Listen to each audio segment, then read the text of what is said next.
పనిచేసిన వాళ్ళకి, పార్టీకి అంకితమై ఉన్న వాళ్ళకి, మాకు అంకితమై ఉన్న వాళ్ళకి తప్పకుండా పదవులు వచ్చేలాగా మేము చేస్తామని చెప్పి కూడా సందర్భంగా నేను మాటిస్తున్నాను.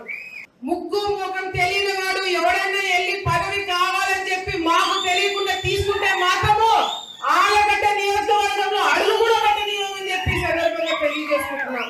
ఇన్నరా ఆళ్లగడ్డ నియోజకవర్గంలో అడుగు పెట్టనియదట భూమా అఖిల ప్రియ. అంటే కాలు పెడితే ఇరగొడుతుంది అన్నట్ట, లేకుంటే లేపేస్తుంది అన్నట్ట. టీడీపీ పార్టీ ఎమ్మెల్యే అఖిల ప్రియకు తెలియకుండా ఎవరు పదవి తీసుకున్నా, వాళ్లకు పదవి ఇచ్చినా తన నియోజకవర్గం వచ్చేతానికి వణుకు పుట్టేటట్టు బెదిరిస్తున్నది. అంటే పార్టీ పెద్దల మీద కోపం చేస్తున్నదా, లేకుంటే తన పర్మిషన్ లేనోళ్ళు పెద్దల దగ్గర పదవి తెచ్చుకుంటురని ఫైర్ అవుతున్నదా అనేది మనకు తెలియదు. కానీ ఒక్కొక్కనుకుంటది నా చేతుల అన్నట్టు వార్నింగ్లు విడుదల చేస్తున్నది.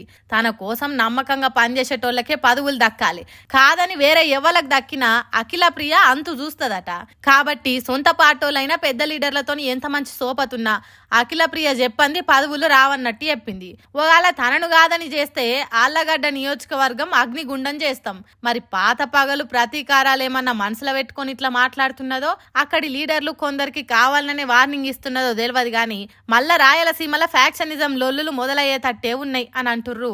అఖిల ప్రియ మాటలు విన్న అక్కడి జనాలు ఇప్పుడు